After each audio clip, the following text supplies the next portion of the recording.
e que tem prioridade absoluta no nosso programa, é que isso, e aí eu faço a provocação à Luciana, a Valmir, né? A Valmir e a toda a equipe, de que isso seja adequadamente indexado, porque isso é um material fundamental para a memória dessa universidade, que é tão desrespeitada e tão desconsiderada. Então esse é um aspecto que eu vou tocar no particular da vida de servidores da universidade, todas as categorias, mas que eu queria já destacar logo nesse primeiro momento.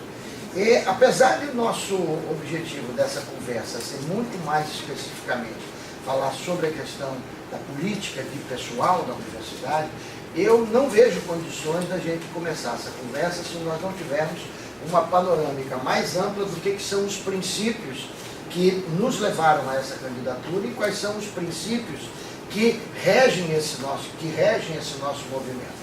O primeiro elemento fundamental dos colegas acompanharem e poderem mais tranquilamente decidir o voto de cada uma, é compreender claramente de que este momento em que o professor Nelson Preto e o professor Ângelo Serpa, que infelizmente não pôde estar aqui agora comigo, mandou um abraço a todos vocês, porque hoje é dia de aula dele no Departamento de Geografia. Ele é professor titulado do Departamento de Geografia e um querido colega, querido amigo que compartilha desde sempre, desde que entrou nessa universidade, há 18 anos atrás, com esses ideais de uma universidade pública. Então, o que é fundamental, e aí eu falava da nossa história de vida, o que é fundamental para a decisão dos votos de cada um e de cada uma, do meu ponto de vista, no nosso ponto de vista, é vocês observarem muito atentamente o histórico, o passado e a luta de cada um dos candidatos a reitor. Quer dizer, qual é o percurso de cada um que hoje se coloca em frente à comunidade da universidade, querendo estar disponível, estando disponível a assumir o cargo máximo da gestão da universidade. Ou seja, com isso eu já quero dizer, como um primeiro ponto fundamental, é que vocês podem me perguntar, mas não vão obter respostas minhas de soluções simplistas, de promessas de campanha que sejam feitas para agradar e ganhar 1, 2 ou 1000 eleitores, porque na verdade o meu compromisso é com a minha história, com a minha luta, compromisso profissional, compromisso com a história da luta dele e de todos os nossos. Então, se a gente perder voto por não vender essas promessas, a gente vai adorar perder esses votos. Claro que a gente vai preferir ganhar muito mais do que perder, mas nós não vamos nos incomodar de perder votos quando demandarmos de nós questões que nós não acreditamos, que nós não defendemos, que foge a isso que nós estamos chamando de um leito de princípios, que é, claro, um pouco de flexibilidade, como é do ser humano, mas é um leito de princípios que nós não abrimos mão. E é desse leito de princípios que eu quero falar. E aí, eu acho extremamente importante também pontuar um outro aspecto da campanha propriamente dito, que diz respeito ao que é esse leito. Ou seja, eu não estou preocupado, nós não estamos preocupados em que esse leito tenha um jeito alias de ser, né, de A a Z, porque neste momento o que nós precisamos é que cada candidato explicite claramente qual é o leito, quais são os seus princípios. E aí a comunidade, nesse momento, vai escolher entre corrente, percepção, concepção A, B, C, D. No nosso caso temos 4. Né? Então, esses princípios precisam estar muito explicitados.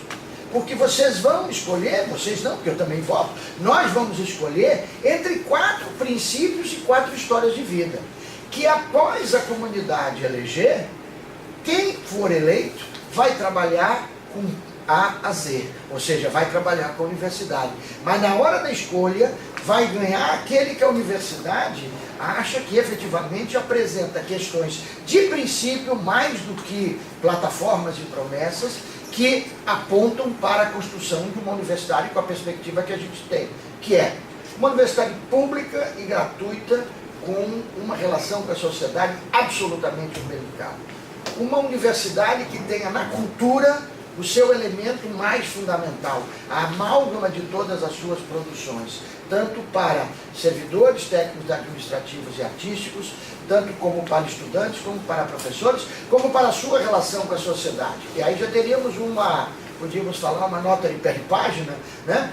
Que é inclusive um compromisso histórico dessa universidade, que se projeta historicamente na década de 40 e de 50, a partir da sua construção com Edgar Santos, com um forte viés da área de cultura, com um forte viés cultural, sem desconhecer e sem com isso abrir mão das questões mais amplas da ciência, da saúde, da educação, enfim, em todas as outras áreas. Tanto é que vocês lembrem, quem conhece um pouco a história, que da mesma forma que criava um importante movimento da escola de música, dos seminários de música, da escola de teatro, já tínhamos a escola de belas artes, também se implantava o Instituto de Geociências, o Instituto de Matemática, a escola politécnica ganhava um outro vulto, a arquitetura, mesmo contra o reitor Edgar, vinha para ser um curso próprio. Portanto, a cultura nessa perspectiva de aglutinadora do fazer e do viver em sociedade. Um segundo aspecto que para nós é muito importante nessa linha de princípios diz respeito a aspectos muito ligados ao trabalho de vocês e que são fundamentais para nós, que é a forma como nós concebemos a administração.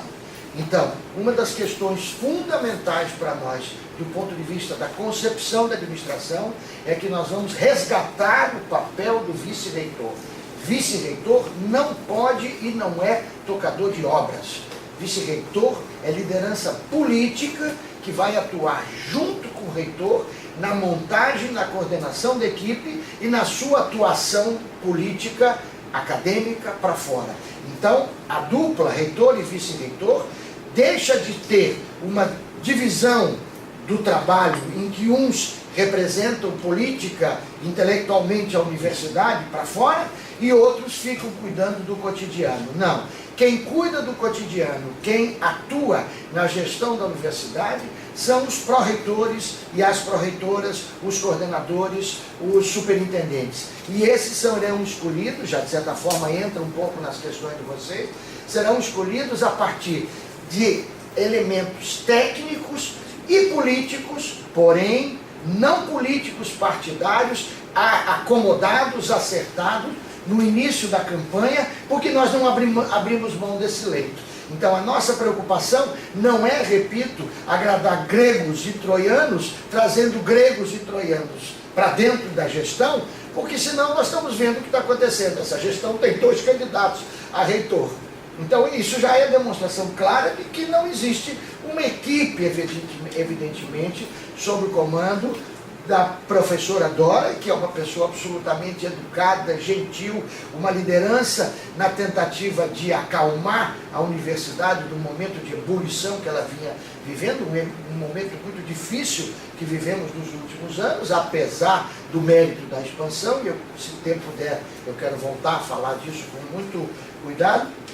Então quero dizer de que tenho certeza de que a composição da equipe será uma composição que usará critérios técnicos e políticos, e aí voltamos à leitura do político com aquele P maiúsculo, repleto de conteúdo, repleto de significado, que não é o político pequeno da barganha de cargo, da barganha de projetos, e mais do que tudo, que não é repetir o que nós estamos vendo claramente acontecer nos governos estaduais e federais, e que eu tenho falado, porque inclusive é o meu campo de pesquisa, que são a execução e a elaboração de o que eu denomino de políticas públicas esquizofrênicas. Porque para chegar a presidente, para chegar a governador, para chegar a prefeito, eu tenho que compor com os diversos partidos, e aí eu entrego para o partido uma secretaria, um ministério, e aí praticamente é um governador, uma presidente de vários governos. Então nós não vamos fazer isso na universidade,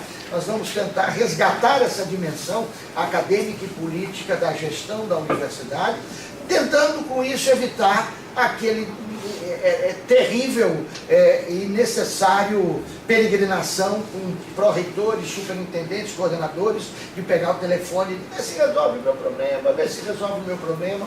E aí entramos numa outra questão fundamental dos princípios que nos movem nessa campanha, que é a transparência. A transparência em todos os sentidos. Me movo muito por uma área de pesquisa que atuo muito fortemente, que é dos hackers, da computação, do software livre, e tem uma máxima dos hackers que eu acho muito bacana e que vai presidir toda a nossa gestão, que é privacidade para os indivíduos e transparência para os políticos e para os órgãos, para as instituições, para os governos e instituições. Então, nós vamos garantir absolutamente a privacidade de cada um, a não acesso a banco de dados, a não acesso a imagens de câmeras de vigilância, ou seja, privacidade absoluta com direito de manifestações anônimas, inclusive, porém, do ponto de vista da gestão, a transparência absoluta.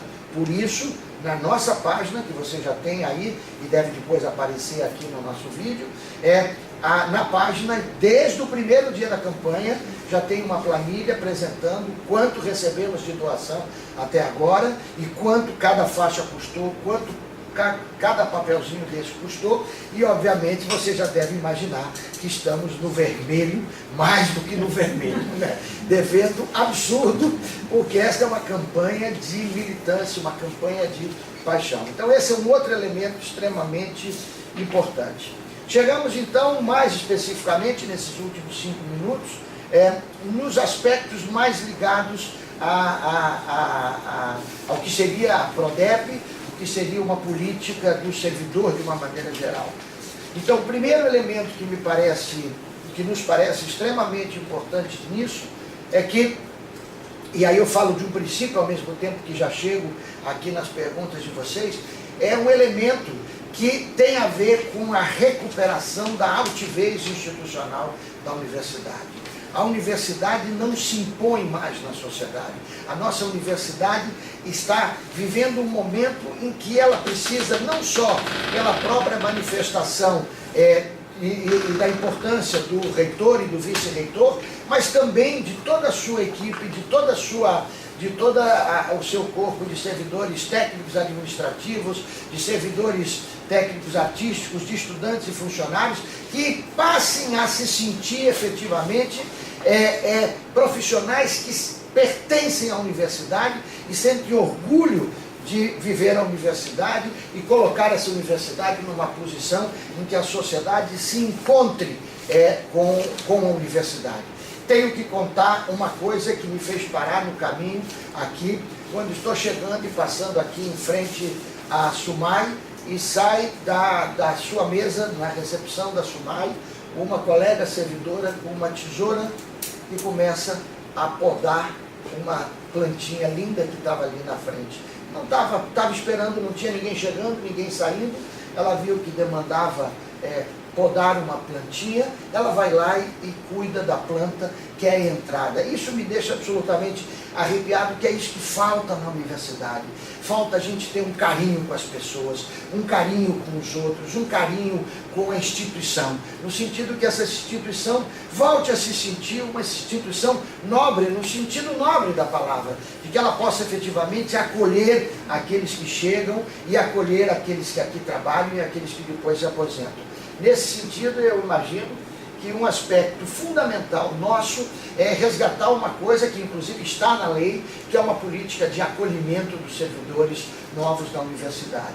Existem experiências muito bacanas em outras universidades. Eu conheço muito de perto uma na Universidade Federal do Ceará, chamado CASA, em que é um grande programa de recepção durante o estágio probatório de professores e servidores técnicos, administrativos e artísticos que elaboram em conjunto um programa de recepção, de estudar as estruturas da universidade, de estudar as normas legais da universidade, de estudar os setores, de conhecer os outros, de organizar um time de futebol, porque faz parte isso, de organizar um coral, enfim. Durante o período do estágio probatório, que a lei obriga, digamos assim, o treinamento, o curso, fazer alguma coisa que efetivamente possa se estabelecer naquilo que é fundamental no mundo contemporâneo, que é a rede. a rede de pessoas, independente do segmento que pertença. Então, essa é uma ideia que está na nossa plataforma e que seguramente precisará contar com o apoio e o encantamento de cada um e de cada um de vocês, porque não vai ser o reitor com uma canetada que vai dizer vai acontecer isso. Então, vai ser na perspectiva de termos pró-reitores, não só o de pessoas, porque esta é uma outra questão fundamental. Esta rede da gestão não é uma rede que vai cuidar, o de pós-graduação cuida de pós-graduação, o de graduação cuida de graduação, o de assistência cuida de assistência e o de pessoas cuida de... Não!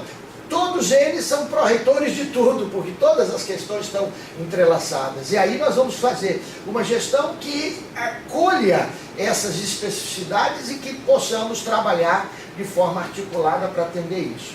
Entro então na ideia de que nós já tínhamos por conhecimento de outros lugares e que, por uma felicidade enorme, veio na pergunta de vocês e já estava na resposta que nós tínhamos dado para uma entrevista que vai sair no jornal da SUFBA, que é a ideia de uma escola de desenvolvimento do servidor. Então, eu tenho conhecimento de uma experiência positiva no Rio Grande do Sul, na URGS, que tem uma escola desse tipo, e tenho um conhecimento muito próximo, que é um conhecimento familiar, da Escola Judicial, do TRT, que faz um trabalho absolutamente genial, tratando de formação, e aí a formação é no sentido amplo, desde o desembargador até o auxiliar, e eu diria o terceirizado, que o tempo já estourou, mas se vocês não me perguntarem, eu vou me perguntar para falar dos terceirizados. Então, a Escola do Desenvolvimento do Servidor, quer dizer, essa escola, primeira grande questão fundamental é a gente enobrecer essa palavra escola, porque o risco de chamar escola é enorme. E vocês sabem que eu sei muito bem disso. Primeiro, porque fui diretor de escola da Faculdade de Educação, e segundo, porque eu pesquiso escola. E nós temos que resgatar a dimensão ampla da palavra escola. Quer dizer, escola não é um currículo sinônimo de grade, nem um conjunto de aulinhas para servidores. Terão aulinhas, porque aulinhas são muito bacanas, mas não se resumirão a aulas, nem aulinhas, nem aulões. Tudo isso é possível, porque não pode o predomínio de uma delas sobre as outras. Então, seguramente, esta Escola do Desenvolvimento do Servidor fará cursos regulares de educação básica, de graduação e de pós-graduação, que, diga-se de passagem, já vem sendo feito e será continuado, porque também, nota de pé de páginas, não esperem dessa gestão uma criação de uma universidade super nova, porque nós não acreditamos que exista universidade velha e universidade nova. Nós acreditamos que existe universidade, como existem seres que evoluem, para melhor, para pior, de um jeito ou do outro. Então a universidade não pode conviver com uma universidade nova e uma universidade velha, como se cada gestor fosse recriar a universidade. Nós não vamos recriar nada, nós vamos dar continuidade a tudo e vamos intensificar, avaliando, que é o que a gente tem que fazer na vida, avaliar o que a gente faz, e entrando com novas perspectivas a partir do coletivo. Fecha essa nota de pé de página e voltamos para a Escola do Desenvolvimento Servidor. Dizia então que esta é uma perspectiva que a gente poderia chamar, mais nós da educação chamamos de formal, né? Ao mesmo tempo, e talvez eu diria que o mais fundamental de todos, uma dimensão rede, que é uma dimensão que articule os técnicos administrativos, os técnicos artísticos e os professores, na perspectiva de uma qualificação permanente que parta da valorização da experiência e do trabalho de cada um. Ou seja, uma rede de troca, uma rede de colaboração. E como eu não posso deixar de falar, porque sou um hacker por natureza, uma rede de compartilhamento. Quer dizer, trazer os princípios do software livre, trazer os princípios dessa sociedade, da economia solidária, para o cotidiano da universidade. Ou seja, uma rede em que o novo aprenda com o mais velho, com aquele que tem experiência. E aí chegamos lá no final da carreira, E aí eu tenho que fazer referência, como tenho feito sempre, de um querido apoiador e entusiasta da campanha, professor Antônio Neri, que quem trabalha no setor deve ter visto ser publicado na quarta-feira passada a sua aposentadoria, e que ele pede para se aposentar antes dos 70, porque ele não quer receber aquela cartinha. Ele não quer receber aquela cartinha. Portanto, nós temos que ter uma política de acolhimento, só que não é acolhimento na saída, então eu estou chamando com o nome todo errado, que pode ser, que depois vocês vão me corrigir a partir de agosto, quando eu for o reitor da universidade, junto com o professor Ângelo, estou chamando de política de despedida. Ou seja, ao longo dos últimos anos antes da saída dos servidores, nós temos que resgatar a memória da contribuição desse colega professor, servidor técnico administrativo, servidor artístico, para que isso fique registrado na memória dessa universidade. Uma indicação bibliográfica. Visitem o nosso projeto RIP, www.rip.ufma.br, que tem um subprojeto, que é um projeto meu, coordenado por mim, de pesquisa, ensino e extensão, em que resgata a memória da educação da Bahia. Então nós temos vídeos como esse que estão aqui, só que eu sou muito novinho, ainda não estou para a memória, como esse que estão aqui, estão na internet, estão livres, licenciados em Creative Commons, ou seja, qualquer um pode pegar, remixar, fazer matéria, editar, e já temos lá mais de 10 entrevistados. Entrevistas longas, 2h30, não é programa de televisão, é depoimento mesmo. Professora Iraci Picanso, professora Dilza Ata, a Macota Valdina, uma professora e líder espiritual fenomenal aqui na Bahia, felizmente uma grande apoiadora nossa, professor Roberto Santos, professor Edivaldo de Boaventura, todos eles ali registrados para a posteridade, porque isso é uma forma de nós podermos prestar uma homenagem a esses colegas que durante tantos anos estiveram e estão trabalhando conosco, muito além de uma comenda, muito além de uma placa, mas uma homenagem viva, fazendo com que ele seja efetivamente aquilo que os índios fazem e os africanos de forma muito tranquila, quer dizer, um poço de sabedoria, quer dizer, um poço de sabedoria da sua experiência, que seja valorizado pela sua experiência. Então a minha expectativa, professora Márcia, que já conheço de outros carnavais, da informática inclusive, é que essa escola de desenvolvimento do servidor, se implantada, se nós formos escolhidos, mas que também pode ser implantada por qualquer um dos candidatos, que inclusive todo mundo vai dizer que concorda com isso, e não tem problema nenhum, o que nós precisamos é ver que concepção de formação, que concepção de escola a gente pensa. Bom, eu tenho opinião sobre todas as outras questões, já falei 22 minutos, se vocês quiserem eu paro para a gente conversar, ou eu continuo, se me deixar falar, eu continuo. Eu acho que a gente pode ir fazendo essa conversa. Eu prefiro. É porque algumas questões, algumas já estão, né, foram contempladas nesse contato que a gente fez, e outras são mais específicas, que aí pode até ajudar também. Perfeito, claro. na sua condição. E não só das específicas, como, por favor, as não específicas, que talvez são as mais importantes. Que são aspectos assim, que tocam, né, o dia a dia do servidor, principalmente, e das servidoras, principalmente nessa área que nós trabalhamos, que é a gestão de pessoas. Uma das coisas que tem mobilizado muito o servidor é a questão da qualificação, né, do programa de qualificação. Quando a gente fala numa escola de desenvolvimento, por isso que eu estou, inclusive, iniciando por aí, de um programa de qualificação, principalmente no aspecto da educação formal, né, que é a isso que se refere. Mestrado, doutorado. Então, hoje é uma demanda, uma expectativa muito grande do servidor com relação a isso. A gente tem discutido até a proposta de cotas, né, nos programas de mestrado e de doutorado. Como é que você vê isso? Acha que é possível? Acha que é viável? Várias questões aí na pergunta, né?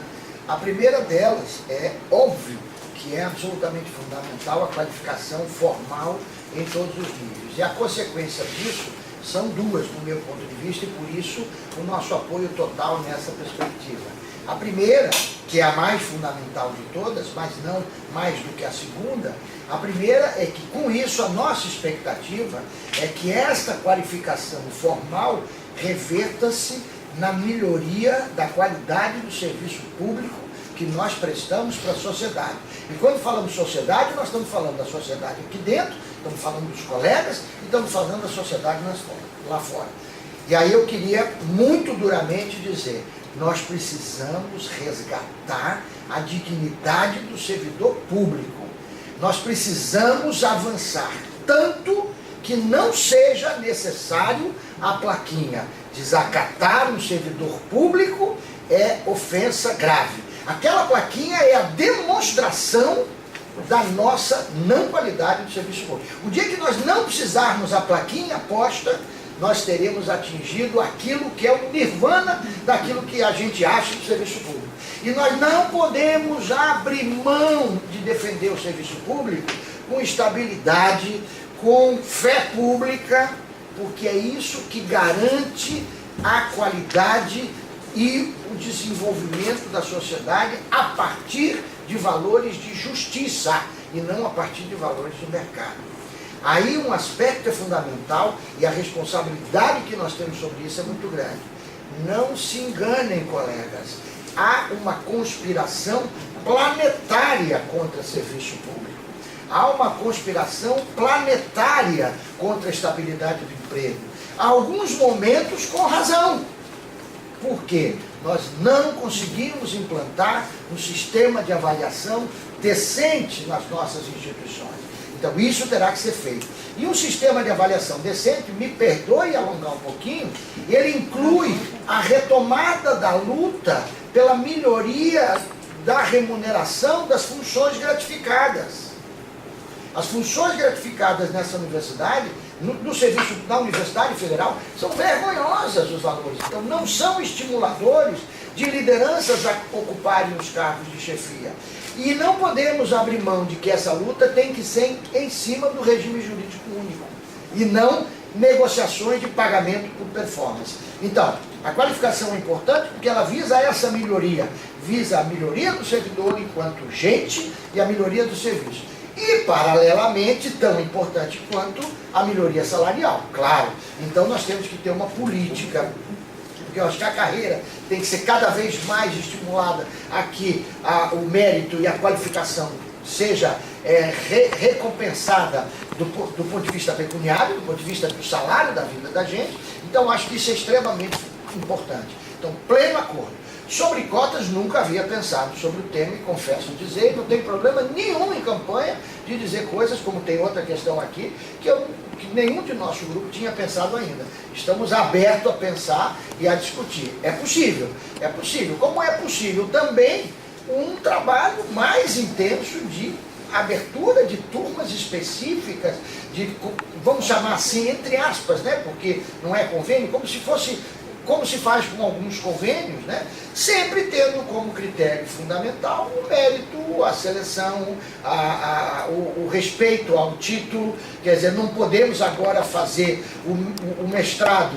ser um título que equivale ao que era no passado a graduação, que a graduação foi embora, que aliás, na verdade, é o que nós estamos fazendo com a universidade, porque o ensino básico está totalmente destruído do ponto de vista da formação ética, da formação das pessoas, e essa é uma coisa que valeria a pena, e está no nosso programa, a gente gostaria de conversar. Então eu acho que nesse aspecto da qualificação formal, eu acho que é extremamente importante. Agora, me permita avançar, que eu acho que é o que nós estamos tentando fazer na campanha, no programa, e que eu tento fazer ao longo das minhas discussões sobre educação. Esta qualificação formal não pode estar dissociada da perspectiva rede que eu estava me referindo. Ou seja, ela não pode ser uma qualificação em que o servidor faz um mestrado profissional em... nem sei como é o nome do mestrado que está sendo oferecido. Agora tem um mestrado que está... Não tem um mestrado ou é só especialização? Tem um IAC. Tem um no IAC, tem uma administração, tem uma né? administração, mas assim, específico. É aberto. Para servir. É aberto. aberto. Os nossos servidores entram, não é específico. Específicos, nós temos uma pós-lato sensu. Que é uma especialização. Uma especialização. Aí essa é Pois é. fechada para... Mas é sobre o quê? Qual é o É tipo? gestão de processos universitários. Gestão de processos universitários. Então, o que eu quero dizer é que é extremamente importante você aprofundar na questão específica da gestão destes processos. Mas essa formação não pode ser uma formação dissociada da continuidade da formação maior do servidor. E aí estou falando de servidor em todos os níveis, porque estamos falando de professores também, porque nós não estamos prontos. Não é à toa que nós fazemos pós-doc, nós fazemos mestrado ou doutorado e continuamos as nossas... Então temos que ter esse tipo de apoio também para o servidor técnico administrativo e técnico artístico, porque isso é fundamental para a qualificação do serviço que a universidade presta. Então, esta, no nosso ponto de vista, sem ter pensado ainda na questão das cotas, é algo de fundamental no sentido de articular o que seria o formal, como seria o que eu estou chamando de rede de formação. E aí, só por falar em rede, dizer, aí parece que vocês perguntam isso, que obviamente essas redes significa também uma rede com outras instituições, não só universidades. No caso específico da Bahia, está explícito em nosso programa, e eu tive o prazer de assessorar o mais magnífico de todos os nossos reitores, que foi para mim o professor Felipe Serpa, assessorando ele, fiz um trabalho, ele pediu para eu articular isso junto com ele, de articulação com as universidades do estado da Bahia.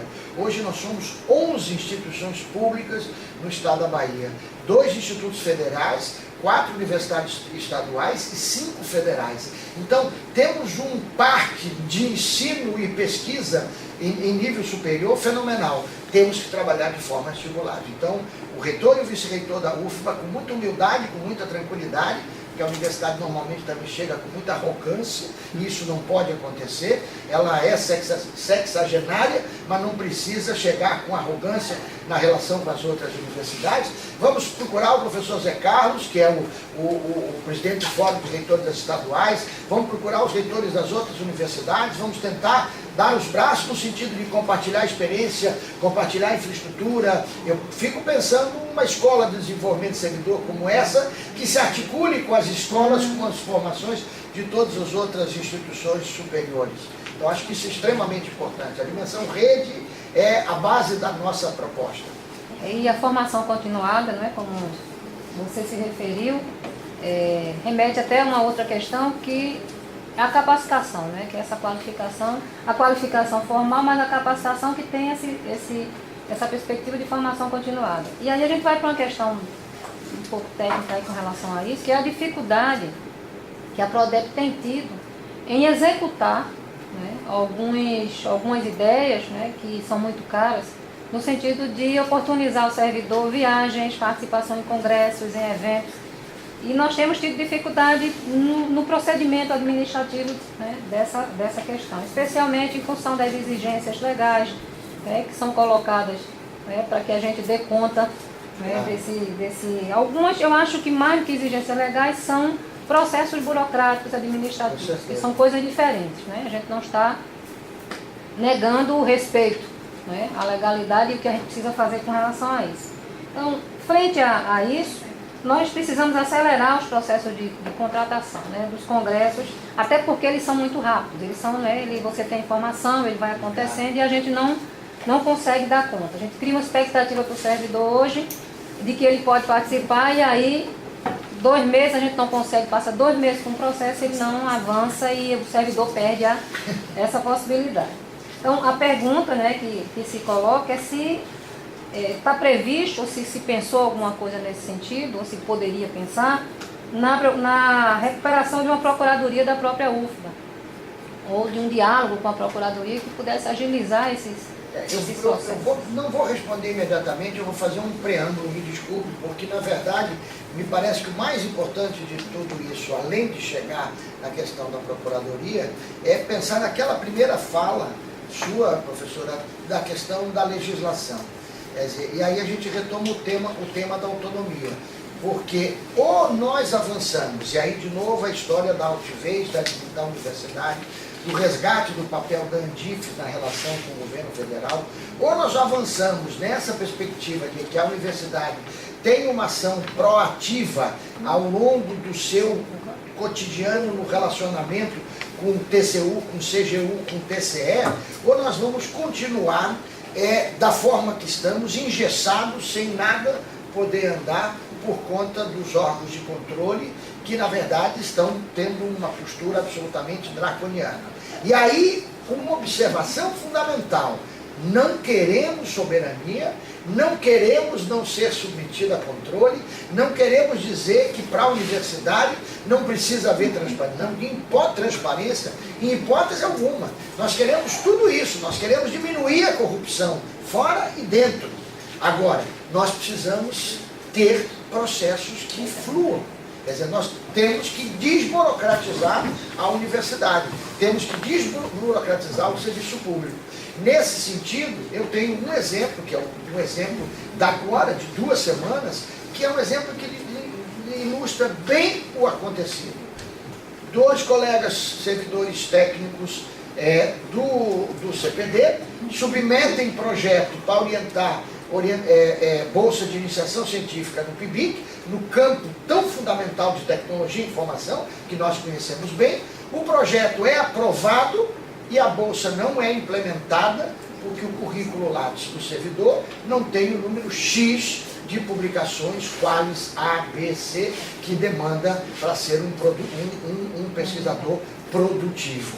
Ou seja, é de uma estreiteza de visão que é inadmissível. Quer dizer, um servidor que poderia estar orientando, um técnico de um órgão importante como a STI, que poderia estar orientando em pesquisas, qualificando esse futuro aluno de computação, a desenvolvimento de sistema, Moodle, software livre, etc. e tal, porque o servidor não tem ainda, porque acabou de fazer o seu doutorado, porque não tem ainda o número X de publicação, ele é impedido de orientar, que justamente essa orientação pode ser um estímulo para que ele tenha mais publicação.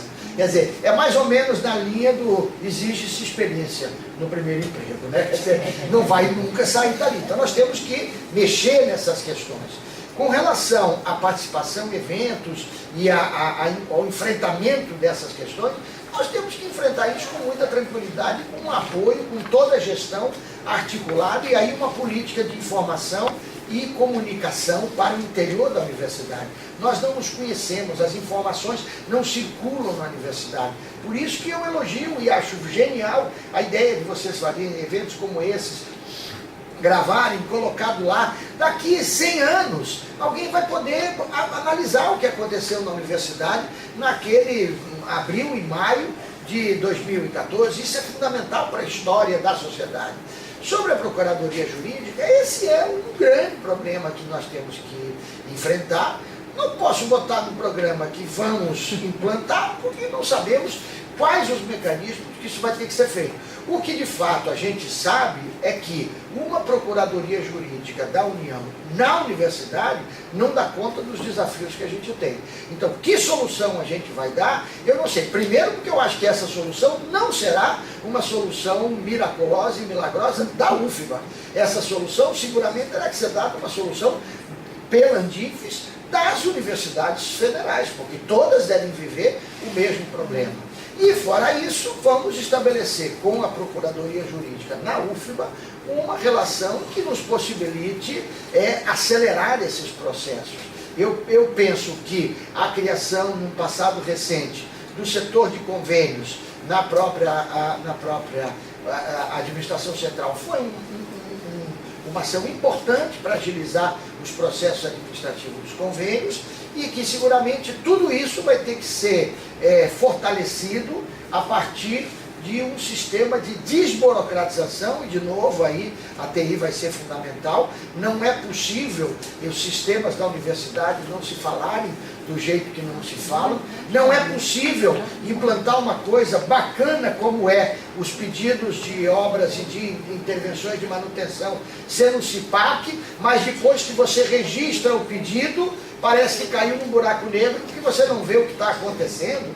Então aquilo ali tem que ser modificado imediatamente para dizer, pedido número 13, entrou às 12 horas e 45 minutos. O que aconteceu com ele? Foi encaminhado para o setor de manutenção hidráulica às 19 horas e 10 minutos. Então, o gestor está vendo o que está acontecendo.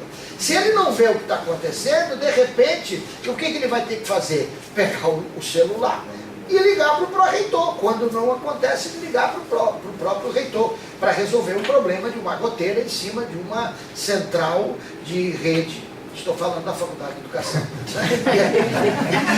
Mas não precisa ir longe, porque aquilo que está no vinho. Mas se eu virar em todo lugar, virar para qualquer lugar, tem um problema que deve ter sido anotado no CIPAC. Exatamente, vocês sabem isso. Eu estive ontem com a professora Isabel, e a professora Isabel, que está com a Proplan temporariamente no outro lugar, chegaram para ela e disseram assim: não, professora, em 15 dias a reforma está concluída. Aí ela disse para mim: eu fui 8 anos diretora de odontologia, você não me diga isso, porque eu sei. E eu disse: é verdade, eu fui 8 anos diretor da Faculdade de Educação e sei o que é. Nesse sentido, não é a área que a gente está conversando aqui, mas é óbvio que nós temos que, mesmo se continuarmos com as contratações centralizadas, porque somos legalmente obrigados a fazer isso, temos que descentralizar a execução. Isso não tem a menor dúvida. Nós somos praticamente uma universidade multicampo. Estamos aqui, estamos em São Lázaro, que já é outra coisa, porque não vamos por aqui, estamos ali na Federação, estamos em 2 Canelas, né? Em 2 Canelas embaixo, mais um Canela em cima. Estamos na Piedade, estamos em Oliveira do Campinhos, estamos em Conquista. Quer dizer, é uma universidade multicampo. Não é como o UNEB, que tem 24. Nós estamos chegando. Uma outra questão sobre os turnos contínuos. Eu vou até pedir a colaboração aí dos colegas. E que eu adoraria, porque eu estou vendo todo mundo calado e isso me incomoda muito. Do nosso tempo, e que aí para a gente não recebermos mais questões, até para que você possa depois, mais no final. Mas eu tenho bem mais tempo do que isso. Vamos conversar. Mas nosso problema é de edição depois. Mas aí se for o caso até para. Aí a gente para gravar e aí a gente pode continuar. Gravando, porque eu, como eu disse, o compromisso que eu quero uma cópia do copião antes da edição também. Tá? Então, por favor. Perfeito. Então, com relação aos turnos contínuos, como é que com relação aos turnos contínuos, é continuar o que vem sendo feito. Primeiro, vamos resgatar um pouquinho da história, que é importante, porque nós estamos em campanha. Né? Eu não vivo em campanha, eu estou em campanha. Então, eu no meu currículo lá, eu escrevo, eu sou professor e ativista. Então, na verdade, eu não vivo em campanha para reitor, mas o meu cotidiano, a minha vida universitária é uma campanha. É uma campanha pela educação pública, é uma campanha ambiental, é uma campanha pelo software livre, pelos formatos livres, pelo compartilhamento. Então, é uma campanha por uma educação que forme uma juventude. Então, eu vivo em campanha no sentido amplo da palavra. Mas aqui nós estamos em campanha para reitor. E há 8 anos eu fui candidato a reitor também, por esse mesmo grupo que hoje não está junto. Mas eu fui candidato a esse grupo. Não está junto, mas eu continuo com os mesmos princípios. Eu continuo defendendo. Eu não posso trazer pessoas, eu posso me colocar à disposição da comunidade. Então, o que termina acontecendo? Há 8 anos atrás, no debate final na reitoria, os mais velhinhos que estavam lá devem lembrar, as últimas falas, né, do candidato que ganhou está resolvido o problema das 6 horas, das 30 horas e das 6 horas diárias. E eu não tinha mais tempo de fazer a discussão, eu disse: não é verdade. Fora já, né? Já tinha acabado o debate. Foi a última palavra do candidato que ganhou.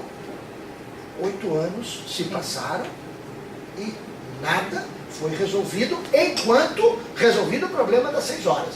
Aí apareceu aquela proposta mirabolante, que era até engraçada, né? São 6 horas, mas aí fica fazendo banco de dados, vem no sábado da hora. Quer dizer, dizer que isso é resolver 6 horas, né? É botar 6 horas junto num dia e depois paga o resto. Então não é 6 horas, né? Eu não estou entrando no mérito se deve ou não deve ser 6 horas. É uma reivindicação dos servidores técnico-administrativos. Tivemos um problema nessa universidade que é inadministrável, uns com regime de 6 horas por força de decisão de justiça e outros de 40 horas. Não tem diretor, não tem pró-reitor que administra uma universidade em que tem um regime jurídico único, que nós temos que defender, e que tenha um regime de trabalho diferenciado que nós não podemos defender. Então, é uma questão que tem que ser resolvida. Bom, o que foi feito na gestão da professora Dora, do meu ponto de vista, corretamente? Criou-se uma comissão, a partir do Conselho Universitário, uma comissão que tinha representação dos segmentos. Essa comissão elaborou um belo documento, analisando as questões de 2009, terminou isso, final de 2009. Foi 2009, né? Foi 2009, acho que foi. Um belo documento sobre as condições legais, sobre todo o arcabouço jurídico, sobre as reivindicações, sobre as naturezas dos turnos contínuos, mais de uma perspectiva filosófica, e aprovou-se esse documento e, a partir dele, como sugestão, implantou-se um grupo de trabalho para estudar a implantação do turno contínuo. O que cabe à nova gestão, que não é uma gestão pirotécnica, que vai fazer a universidade supernova, é continuar o que os conselhos já decidiram. Então, este grupo vai ser totalmente apoiado, seguramente vão mudar pró-reitores, superintendentes, coordenadores, mas o grupo vai continuar, porque o conselho universitário continua, os conselhos superiores continuam, e nós vamos continuar a sua implantação.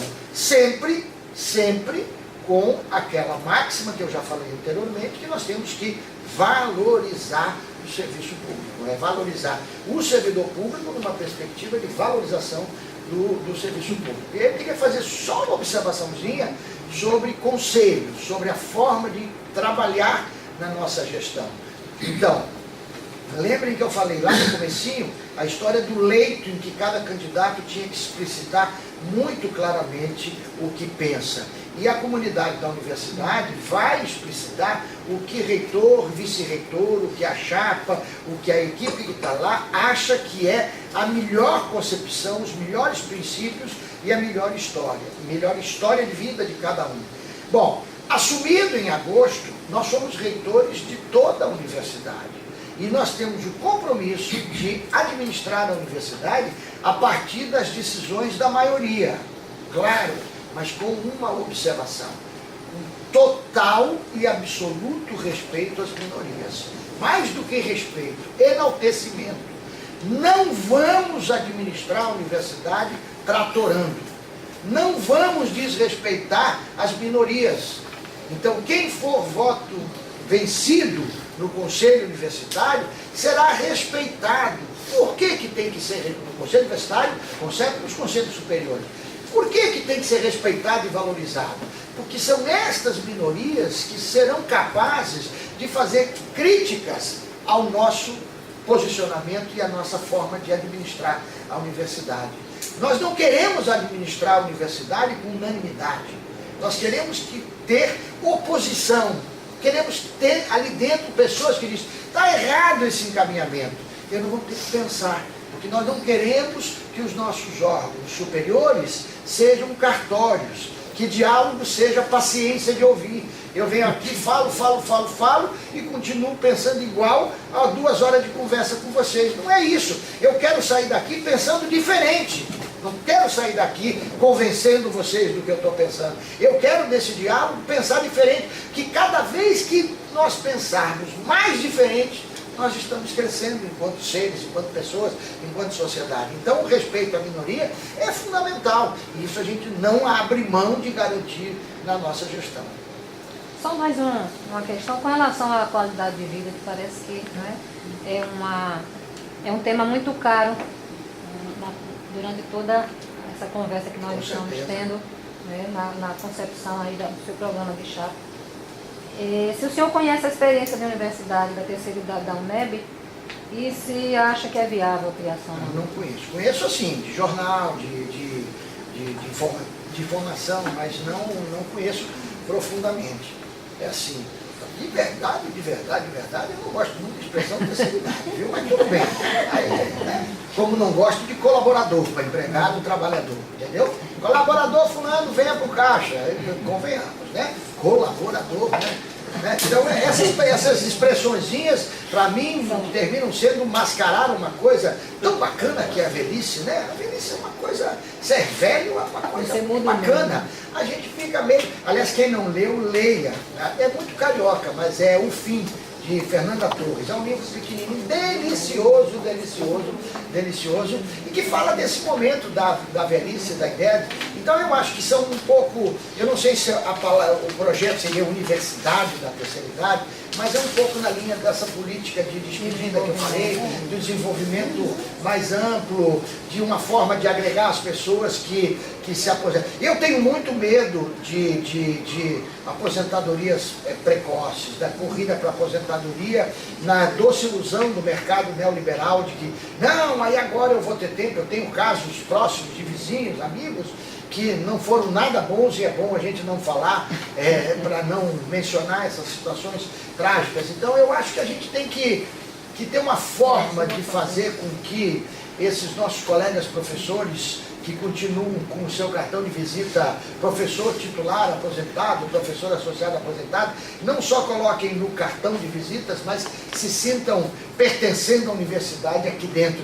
Que o servidor, que normalmente não fica, de uma maneira geral, né, até a compulsória, ele termina saindo, que ele tenha gosto de continuar até a compulsória, que de fato ele seja valorizado de continuar a compulsória, que a qualidade de vida do trabalho dele aqui dentro seja algo bacana. Então aí a gente vai ter que continuar o projeto, que erradamente está sendo tocado pelo vice-reitor, ele está na Pró-Reitoria de Administração, do Centro de Esportes, né? Um centro de esportes amplos, que a universidade precisa, para que a gente tenha a política de corporal, esporte, a política de cultura no nosso programa para a questão dos estudantes, que não são os estudantes servidores, mas eu tenho insistido muito na questão da residência universitária, de transformar cada residência universitária num verdadeiro centro de cultura, ponto de cultura, em que ali ele tenha um lugar de morar, de dormir, de comer, mas tenha uma central de multimídia para produzir vídeo, tenha uma biblioteca com romances, não só com livro, tenha uma rádio, que eles tenham uma rádio da residência, ou seja, que o estudante, o servidor, viva excitado o cotidiano da... E o professor também, claro, aliás, talvez muitos precisem ficar muito mais excitados, né? Muitos colegas, que fiquem mais excitados com a universidade, que não seja aquela coisa rotineira, enfadonha, quer dizer, que a universidade seja um lugar bom de trabalhar, que a gente tenha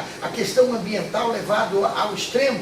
Claro, colegas, não acreditem que eu estou fazendo promessa disso, porque nós sabemos a situação financeira e de orçamento para poder implantar tudo isso. Agora, eu tenho uma que eu não abro mão e está em entrevista publicada. Nós não podemos pensar pequeno. A gente pode executar pequeno por conta das dificuldades. Agora, o pensar a universidade tem que ser a universidade mais genial do mundo, tem que ser a sociedade mais justa que a gente acha, mesmo que a gente vá a passos pequenininhos a construir essa universidade. Agora, nós entrando na universidade, se nós tivermos a confiança da comunidade, a nossa proposta é iniciar isso, mesmo que isso não tenha nenhum apelo de marketing, nenhum apelo eleitoreiro, porque nós não temos o compromisso público de não ser candidato à reeleição, está claro, certo? E podemos começar esse processo, porque todo mundo que tem muito compromisso com um futuro mais ligado a seu grupo ou sua pessoa, tem que fazer coisas, botar placa. Eu fui diretor da Faculdade de Educação 8 anos. A única placa com o meu nome que tem inaugurado foi posta, sem eu saber, no centro de esportes, por conta de uma reforma. E um dia cheguei lá e vi que tinha sido inaugurado com uma placa lá.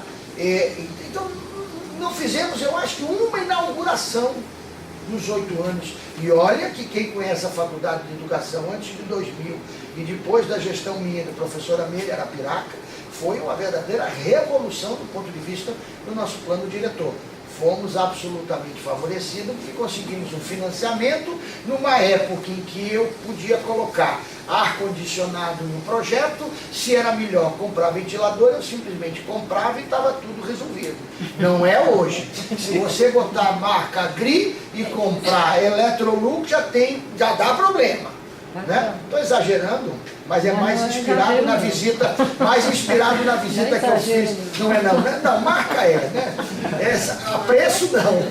Na hein? Marca é tudo. Que eu fiz uma visita ao professor Aldemir, lá nas conversas com o ICS, e nessas conversas sobre isso, o professor Aldemir chegou e disse assim, pode escolher qualquer marca de ar-condicionado, eu tenho todas aqui. E é verdade. Quando eu e o professor Amélia assumimos a gestão da administração da Faculdade de Educação, Márcia deve conhecer essa história, porque eu já contei ela umas 500 vezes. A gente foi fazer um levantamento de impressoras, tinham 24 impressoras de 23 tipos diferentes. É inadministrável. Então está no nosso programa acelerar o PDTI, que está andando numa velocidade muito lenta, é quase 100 mil, agora até acelerou um pouquinho, é plano de desenvolvimento de TI, né, institucional de TI, que é uma obrigação legal, inclusive agora, e que se não tiver, amarra tudo nas compras. E fazer um levantamento efetivamente para ver se a gente consegue compartilhar mais claramente infraestrutura, equipamentos e tudo mais. Eu acho que viajei e esqueci a pergunta, eu respondi. Pegando o novelo. Uma boa viagem. Não é que eu me desculpe, mas vocês não vão falar. Eu só queria Ah, agradecer, sim. agradecer a presença do professor Nelson Freire nesse momento agradável, nessa discussão. E esperando poder contar em outras oportunidades com a sua presença e com um bom humor. Muito obrigado. Aliás, essa é uma característica. Então eu vou lhe pedir o seguinte. Aí a gente agora, se tiver... Interrompa e comece a gravar de novo para mim.